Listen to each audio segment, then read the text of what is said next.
Classify कर देते हैं तो अलग अलग जो बुक्स बनाई जाती हैं उनको हम कहते हैं लेजर। क्लियर? अब एक बार दोबारा यहाँ तक का रिकॉर्ड देखते हैं, मैं इसे रब कर देती हूँ। सबसे पहले हमने क्या पढ़ा? I means identifying of the transaction. फिर हमने क्या पढ़ा? M, measuring of the transaction in monetary term. Then recording, जितने भी हमने ट्रांजैक्शंस की हैं उनको वन बाय वन रिकॉर्ड करना। रिकॉर्ड करने के बाद हमने उसे क्या किया? क्लासीफाई। क्लासीफाई करने का मतलब क्या है कि सारी जितनी भी रिकॉर्ड की गई थी ट्रांजैक्शन सबको अलग अलग कर दिया। उसके बाद हमारा 5th पॉइंट आता है, I hope you all are understanding this. और please students, if you are feeling any kind of problem और if you are having any query then you may ask me any time.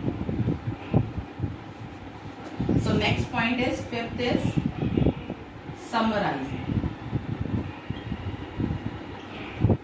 आप देखो summarising, जैसे आप लोग कोई chapter read करते हो, एक लॉन्ग स्टोरी पढ़े तो लॉन्ग स्टोरी को हम हमेशा क्वेश्चन में आपसे पूछ लेते हैं, बेटा इसको समराइज कर दो, छोटे से कंक्लूड करके बता दो कि क्या है।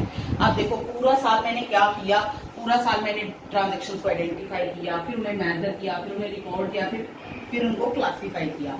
तो मेरे पास बहुत सारी बुक्स बनी, तो लेकिन अब उन सारी बुक्स का मैं क्या करूं, अलग अलग थोड़ी ना उन्हें देख के बैठूंगी, तो उनका एक कंक्लूजन निकाला जाएगा, यानी उन्हें समराइज किया जाएगा, एक कॉम्पैक्ट नोटबुक बनाई जाएगी जिसमें पूरे साल की हमारी ट्रांजैक्शंस को बताया जाएगा। अब कैसे?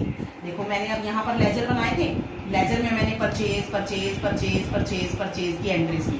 ये मेरी अप्रैल की एंट्री है, ये मई की, ये जून, ये जुलाई, ये अगस्त, ये सितंबर। सेम एज मैंने सेल्स की एंट्री की, sales sales sales sales sales. तो ये भी मेरी अलग अलग मंथ्स और अलग अलग डेट्स की है। तो लेकिन अब मेरी पूरे ओवरऑल साल में कितनी परचेजेस हुई, अब यहाँ पर ये थोड़ा ना 1 2 3 4 5 6 परचेजेस हुई, नहीं, मॉनिटरी टर्म में करना है, हम पहले ही पढ़ चुके हैं। तो मैं टोटल आइडिया लगा लूंगी कि मान लो ये मेरी 80,000 की टोटल परचेजेस रही और 60,000 की मेरी टोटल सेल्स रही। क्लियर? तो ये हमारा जो है क्लियर हो जाएगा इससे। अब इनको हमने अलग अलग स्पेसिफाई करके, सॉरी, एक जगह ब्रीफ समरी बना दी कि हमारे टोटल साल में कितनी परचेज हुई, कितनी सेल हुई। अब आपके मन में ये भी क्वेश्चन आ रहा होगा कि पूरे साल में सिर्फ परचेज से ही चलता रहता है। हाँ बिल्कुल, क्योंकि अगर हम एक मैन्युफैक्चरर की बात करें तो वो पूरा साल रॉ मटेरियल ला रहा है और पूरा साल उसको गुड्स को प्रोड्यूस कर रहा है और फिर उनको सेल कर रहा है। लेकिन उसके अलावा ऐसा नहीं है कि उसके अलावा कोई ट्रांजेक्शन होती नहीं है। इसके बाद जो हमारा नेक्स्ट चैप्टर आएगा उसमें मैं आपको बताऊंगी कि जर्नल में जो जो चीजें रिकॉर्ड की जाती हैं उनको हम नेम क्या क्या देते हैं। जरूरी नहीं है कि सिर्फ सेल परचेज ही सिंपल नाम हो, थोड़े से कॉम्प्लिकेटेड भी है, बट आप उन्हें करोगे तो आपको बहुत मजा भी आएगा। उसके बाद हमारा आ जाता है, इसमें हमारी 3 चीजें बनती हैं। पहला बनता है ट्रायल बैलेंस, जो हम आगे पूरा कंसेप्ट पढ़ेंगे, नेक्स्ट एक चैप्टर आएगा, चैप्टर नंबर 7 है आई थिंक। उसके बाद हम बनाते हैं प्रॉफिट एंड लॉस अकाउंट, जिसमें हमें पता चलता है कि कंपनी को प्रॉफिट हो रहा है या लॉस हो रहा है। और फिर उसके बाद बनती है हमारी बैलेंस शीट। बैलेंस शीट, ठीक है। हम ये 3 चीजें बनाते हैं समरी में। समरी, अब वो कह रहे हैं कि लोग हम वहां तो एक एक किताब बना रहे थे, एक लेजर थी, एक परचेज, नहीं, मैंने आपको ऑलरेडी बता दिया सिर्फ परचेज और सेल ही नहीं है हमारी बहुत सारी हो जाती हैं, उनमें अलग अलग सारी बुक्स बनानी पड़ती हैं। तो सोच के देखो, कैश की ट्रांजेक्शन हो, बैंक की ट्रांजेक्शन हो, debtors, creditors, plant, machinery, liabilities, expenses, preliminary expenses, अब डेफर्ड रेवेन्यू एक्सपेंसेस। आपको बहुत हैवी नाम लग रहे हैं, लेकिन आप जैसे जैसे इन्हें पढ़ोगे आपको समझ आ जाएगा क्या होते हैं। इन सबको एक जगह जब हम इंक्लूड कर देते हैं वो समरी होती है, और समरी में हम क्या क्या बनाते हैं, trial balance, profit and loss account and balance sheet. Clear? उसके बाद हमारे पास आ जाता है 6th पॉइंट है हमारा, बेटे आप लोगों को ये साथ के साथ अपनी नोटबुक में उतारना है ताकि आपको समझना इजी रहे। अब यहाँ पर ये टेबल तो मैं बार बार बनाती ही रहूंगी। सबसे पहले हमने क्या बनाया, identification, then measuring, then recording, then classifying. अब हमने क्या टॉपिक ऐड कर दिया इसमें, समराइजिंग। आफ्टर दैट हमारा 6th पॉइंट है analysing and interpreting. Interpretation, analysis and interpretation. Analysing and interpretation क्या होता है? जब हमने समरी बनाई, अब समरी में मैंने P&L अकाउंट भी बनाया, हमने बैलेंस शीट भी बनाई, प्रॉफिट एंड लॉस अकाउंट हमारा क्लियरली बताता है हमें। मान लो कि मेरी यहाँ पर देखो परचेजेस कितने की हुई थी, 80K की, सेल्स कितने की हुई थी, 60K की। इस तरह मान लो रॉ मटेरियल कितना आया, इसमें 20K का। फिनिश गुड्स हमारे पास वर्क इन प्रोग्रेस गुड्स कितना पड़ा है, 30K का, एंड सो ऑन। बहुत सारी ऐसी ट्रांजैक्शंस मेरे पास आई थी। तो इन सबको हमने एक जगह ट्रांजैक्शंस को जब करके प्रॉफिट एंड लॉस अकाउंट बनाया, तो उसको हमने एनालाइज किया। एनालाइज करने का मतलब उस पर विचार किया गया कि कंपनी को सही से प्रॉफिट हो भी रहा है या नहीं, ये कंपनी लॉस में तो नहीं जा रही है। अगर कंपनी लॉस में जा रही है तो तब हम क्या स्टेप्स लें, और अगर कंपनी प्रॉफिट में जा रही है तो इस कंपनी के इस प्रॉफिट को एटलीस्ट बनाए रखने के लिए या इससे ज्यादा ग्रोथ करने के लिए क्या किया जाए। तो ये विचार किया जाता है, विचार करने के बाद उस पर एक्शन लिया जाता है। ये कहलाता है एनालाइज एंड इंटरप्रिटेशन। तो हमारा नेक्स्ट क्या हो गया, ए। ठीक है, उसके बाद हमारा नेक्स्ट आ जाता है कम्युनिकेटिंग टू यूजर्स।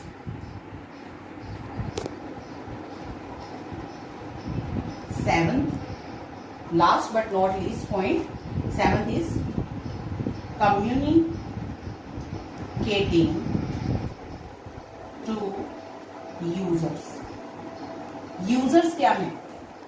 Users दो तरह के होते हैं, इंटरनल, एक्सटर्नल। ये भी हमारे नेक्स्ट चैप्टर में काफी डीप पढ़ाया गया है, तो वो हम नेक्स्ट चैप्टर में पढ़ेंगे, लेकिन फिर भी मैं एक ओवरव्यू दे देती हूँ। इंटरनल यूजर्स में हम ओनर्स आ जाते हैं, मैनेजमेंट आ जाती है, हमारे एम्प्लॉइज आ जाते हैं। एक्सटर्नल यूजर्स में हमारे क्रेडिटर्स आ जाते हैं, हमारे डेटर्स आ जाते हैं, हमारी आउटर लायबिलिटीज आ जाती हैं, डिबेंचर्स आ जाते हैं। ठीक है, वो चीजें हम फ्यूचर में पढ़ेंगे कि क्या है। ठीक है, तो अब कम्युनिकेटिंग टू यूजर्स, अब हमने जब एनालाइज किया था, एनालाइज करके हम जिस रिजल्ट पर पहुंचे थे, जो रिजल्ट निकाला था हमने कि हमारे कंपनी को ये प्रॉफिट हुआ है साल में या ये लॉस हुआ है, वो रिजल्ट जो है हम अपने यूजर्स को कम्युनिकेट डिस्क्लोज कर देते हैं, कंप्लीटली फेयरली दिखा दिया जाता है कि हमारी कंपनी ने पूरे साल में ये काम किया और उसके बाद में उसको ये रिजल्ट मिला। तो यहाँ पर हमने कम्युनिकेटिव यूजर जरूरी होता है। जैसे हमारी, अगर मैं इसका एग्जांपल दूं तो हमारी सेंसेक्स है, सेंसेक्स में हमें कैसे पता चलता रहता है कि इस समय बिरला जो है वो सबसे ज्यादा ग्रोथ कर रही है या SBI है वो सबसे ज्यादा सिक्योर है। क्यों? वो इसलिए पता चल पाता है हमें, वो इसलिए ही चल पाता है हमें क्योंकि वो हमें इसी तरह, सॉरी आई फॉरगॉट, हाँ वो हमें इसीलिए पता चल पाता है क्योंकि वो अपनी जितनी भी बिजनेस ट्रांजैक्शंस होते हैं वो डिस्क्लोज कर देते हैं, हमें पूरी तरह से फेयरली बता देते हैं, तभी हमें पता चल पाता है कि इस कंपनी में फ्यूचर में इन्वेस्ट करना या इस बिजनेस के साथ फ्यूचर में पार्टनरशिप करना हमारे लिए फायदेमंद हो सकता है। वो यू ऑल आर अंडरस्टैंडिंग। अब फिर से इसका हमारा लास्ट 7th पॉइंट क्या हो गया हमारा, फिर से कम्युनिकेटिंग, सी। तो अब आप इसको एक कोड की तरह लर्न कर लीजिए, IMRCSAC, IMRCSAC। ये आपकी, ये समझ लो कि एक पोस्ट है, ठीक है, IMRCSAC। तो IMRCSAC, इस तरह से आपको ये कोड याद रखना है। क्लियर? अब आगे बढ़ते हैं। अब इसको एक बार पहले मैं ओवरव्यू दे देती हूँ कि ये हमने क्या पढ़ा, क्या था। फिर से इसके अब इसी को ही मैं समराइज कर देती हूँ। आई means identifying the financial transactions and events. सबसे पहले बिजनेस ट्रांजैक्शन को मॉनेटरी टर्म में कन्वर्ट करना। क्या किया था हमने ये देखा था कि बिजनेस ट्रांजैक्शन कौन सी है, गुड्स परचेज करना, याद आ रहा है। मॉनेटरी टर्म में हमने क्या देखा था, गुड्स कितने के हैं, 10K के, मान लीजिए 10K। उसके बाद IMR, आर में हमने क्या किया था, रिकॉर्ड की थी ये ट्रांजैक्शन, किसमें, जर्नल में।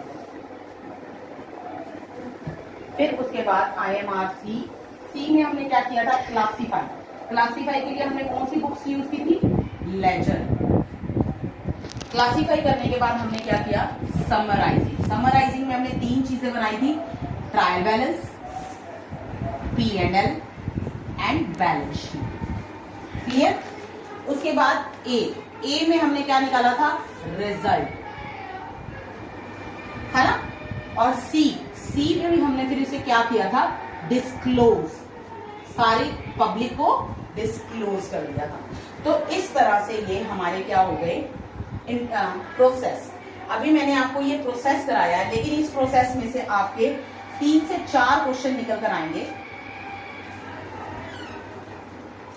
अगर आपको क्वेश्चन में पूछ लिया जाता है प्रोसेस, इंट्रोडक्शन,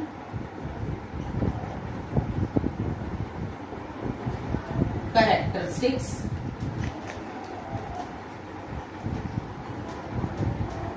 और एट्रीब्यूट्स,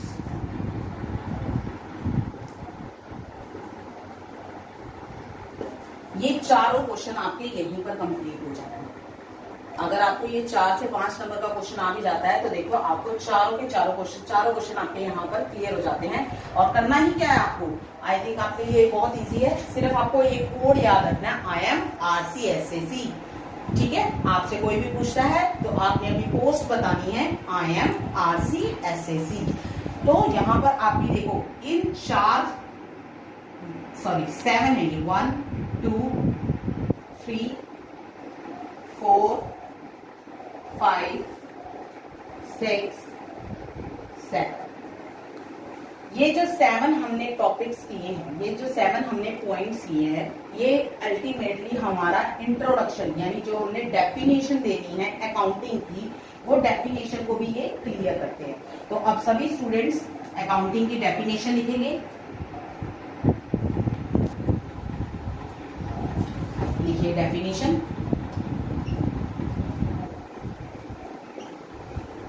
पहले मैं लिख देती हूँ, फिर आपको ब्रीफ में समझाऊंगी। Accounting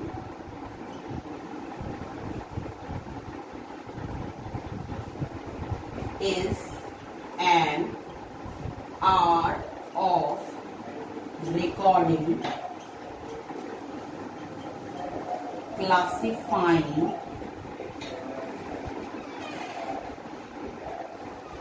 and summarizing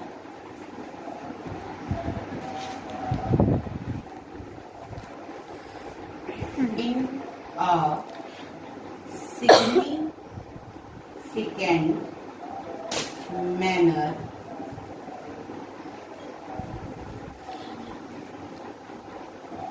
and in terms of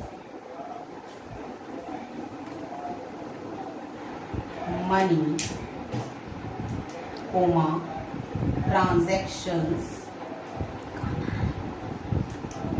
and events which are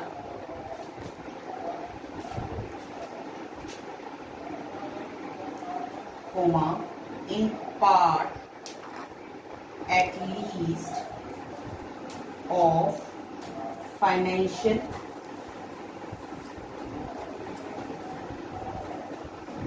character and interpreting the result thereof। अब देखिए, अब ये डेफिनेशन, इतनी बड़ी डेफिनेशन अगर आपको मैं स्टार्टिंग में करा देती तो आप कहीं ना कहीं कहते कि मैम